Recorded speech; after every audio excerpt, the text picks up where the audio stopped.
On this episode of the Ask Mike Reinold Show, we talk about helping athletes reach specific sport goals. The Ask Mike Reinold Show.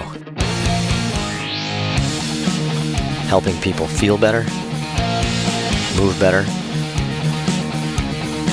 and perform better.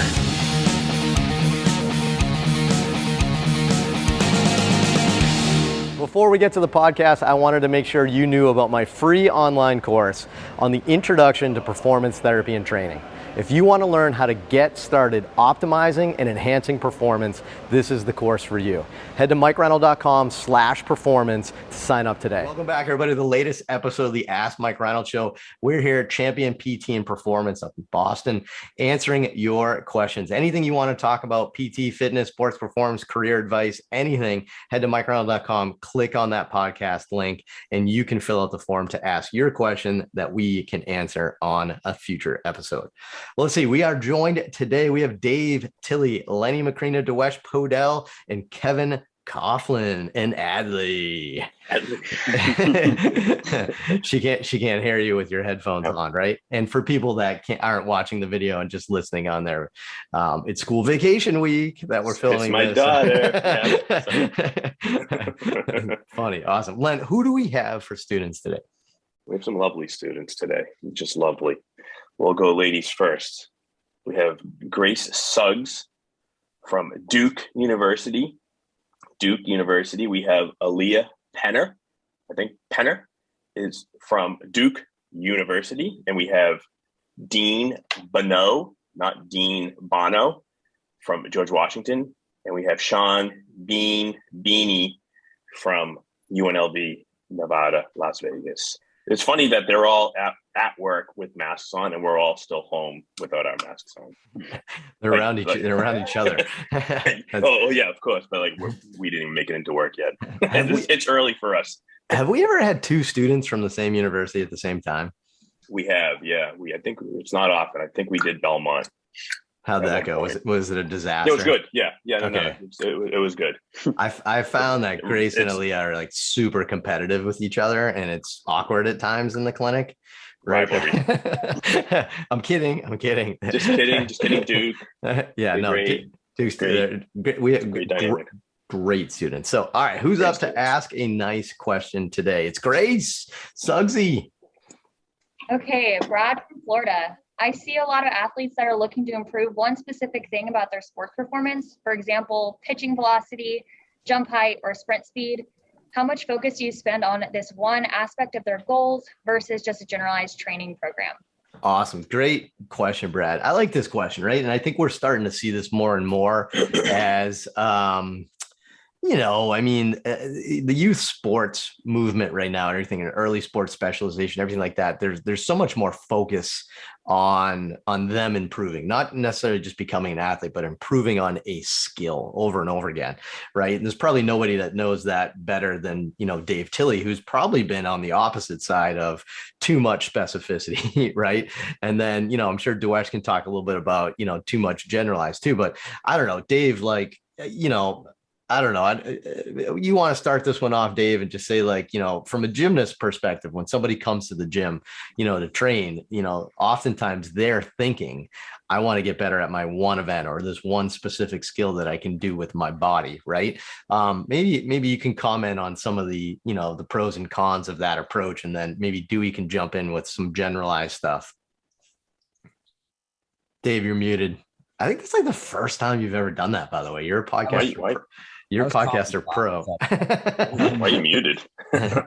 Yeah, I think it's interesting here because it's actually funny. Dewesh and I are kind of like seeing the sport itself change, particularly in gymnastics, because of what you guys did in baseball. We're taking those principles and we're trying to apply those to gymnastics because we're going through the exact same thing that you all are, which is like a crazy amount of injuries, a lot of young kids getting burnt out, like people who are not really happy with their experience in their career later in life. And it started with the college transition because the athletes would finally kind of maybe get exposure to strength conditioning or the weight room and stuff like that in college. And they would come home, they'd want to keep doing that. Or we were somehow convincing them enough to try it in the summer. Right. And so we see these like super high level Division I elite gymnasts come in and they strength train at Champion like once, maybe twice per week. And it is the most vanilla, basic squat, hinge, like super low level 3 to 4 sets of stuff, like repetition. It's not hard at all, but their sport performance goes enormously through the roof because it's the first time they've been exposed to like a proper dosage of loading, of proper loading. And,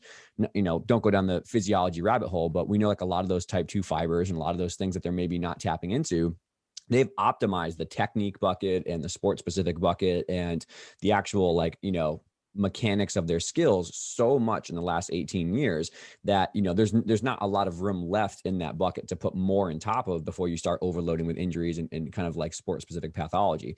So when we add a little bit into their general bucket, not only do they get time away from the sport to reduce their risk of maybe overload, you know, they build their capacity and they build a lot of really beneficial stuff that then they go back maybe in a couple months to school and they go, whoa, I feel really good. We have some juniors that have been working out with us for like 4 or 5 years. They're juniors in college, which is traditionally in gymnastics when you feel the absolute worst at the very tail end of your career. And they're like, I actually feel the best I've ever felt. And I'm performing at a very, very high level. So that's the base. Like 5 years ago we started, but now as we slide back down, we're starting to educate the younger 10, 11, 12 years. I just worked with a 12-year-old elite gymnast who had an elbow issue and a hamstring thing. And I was like, listen, you're so talented and you have so much possible potential here. I'm like, the best thing you can do is pump the brakes a little bit, work on a proper balanced program here and think about the long game. And I think now we're seeing young parents looking up to the college programs or to things that maybe aren't great outcomes and seeing like, okay, this can trickle down to, we know the research supports 12-year-olds doing a proper lifting program. And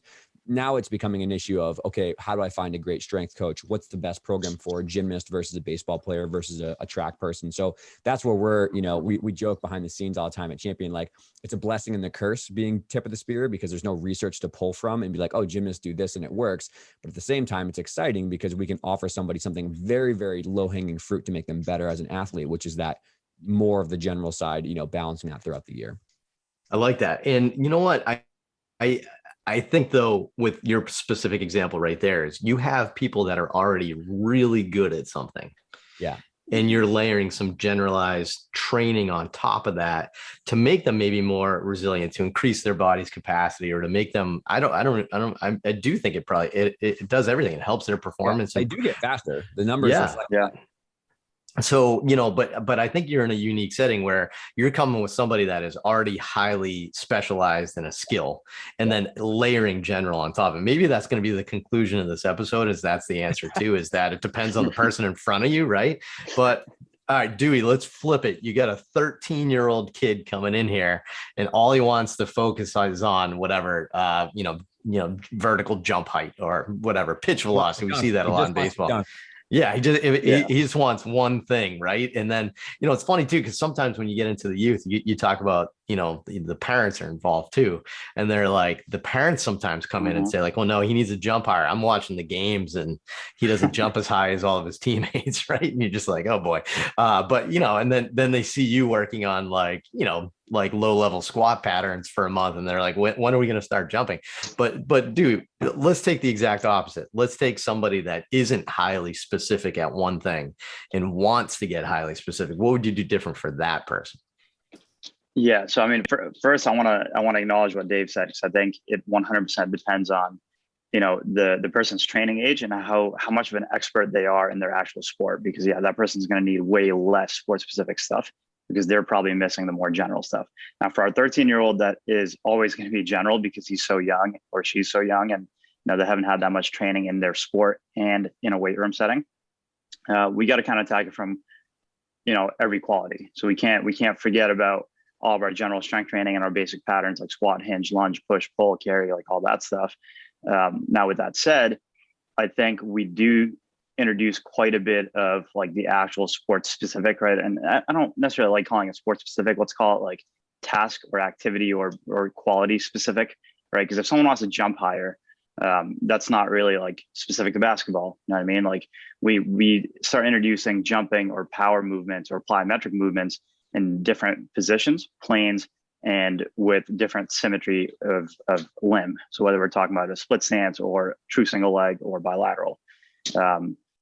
So we attack it from building a good general base while at the same time working on that specific quality. Because that's where a lot of people, and I've gotten this question quite a bit too from parents and even, some people online and stuff, is they'll start talking about, all right, like when we start breaking it down into like our strength phase, or let's say our general phase where we're trying to just build capacity and strength, it's not that we're not doing any jumping or sprinting or anything like that. It's just we have a little bit more of a heavier dosage in the strength stuff, a little bit more dosage in the more general movements, while at the same time they are doing jumping, they are doing sprinting, they are throwing med balls around.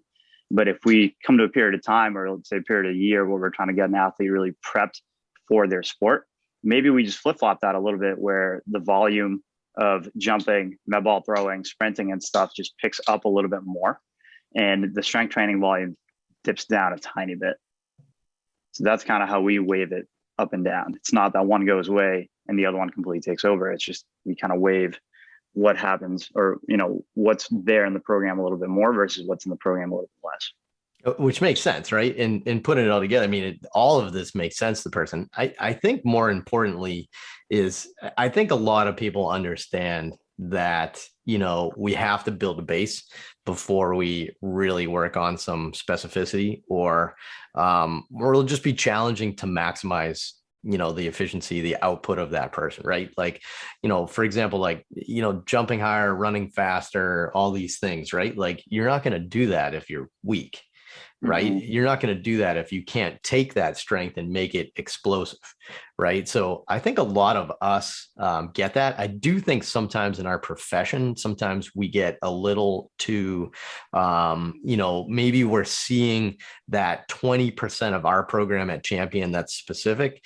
on social media. And then we're thinking that that's like the big major emphasis of our whole program, because they're seeing that one specific med ball rotation throw that our pitcher does, and they think that they're not doing all that groundwork beforehand, right? Maybe that's part of it too. But I think the real issue here is with the athlete and the parents and coaches and sport coaches, right? It's probably about, understanding the buy-in and stuff. And I think that takes two things that we do really well, and Dewesh is really built out with our strength and conditioning department here, is like, one is communication, right? We have to explain to the person, like, oh, you want to jump higher? Well, here's the steps that we take, right? And we talk about success path quite a bit here at Champion on how we get our people, our patients, our fitness clients, our sport performance clients from where they are to where they want to go. And we talk about that success path, like, oh, you want to jump higher, or you want to get, you want to play basketball in college. That's great. But, step one of that process is this, and this is where you are in the success path. I want to see you elevate across that path. So I think the communication is big. The other thing we do really well here too is then we quantify, right? And we show them that. So we'll measure their jump height, for example. We'll measure way more than that, right? That's like, that's misleading, right? But we're looking at their force output, everything that we can potentially do for this person. But then we'll show them after a few weeks of generalized training how that's starting to clean things up. That's starting to get more output. That's starting to give them the results that they want. And then I think they understand the program a little bit, right? Does that make sense? So, to me, like, it's about like Dave, like understanding like where that athlete is in time. If you've been over specialized, you probably get a little bit more generalized, right? I think that's an important kind of concept. But then for that younger person, it's taking that general bucket that we work on and actually starting to produce results. That's going to get that buy-in. That's going to ignite that like excitement out of training and their sport development over time, because they're going to start seeing the results. I think that's pretty cool. So, just to kind of like add on a little bit there too, I think the answer is always going to be, it depends, Brad. I don't think it's always that simple, but to me, like, it depends, but we also have to be really good at communicating and showing the person that. And I think it'll go really well. Right. So awesome. So great question, Brad. I like that. That was a good sports performance related one that I think a lot of people probably deal with. And I think sometimes as physical therapists too, when we're working in the performance world, like we get hung up on one thing, like we're working on one aspect. And I think sometimes we miss a little bit of the generalized too. So maybe that'll help, but really appreciate the question, Brad. Thanks for asking. Again, if you have a question like that, head to MikeReinold.com, click on that podcast link and ask away. And we will be sure to keep pumping these out. Subscribe, Apple Podcast, Spotify, rate and review. We'll see you on the next episode. Thanks so much.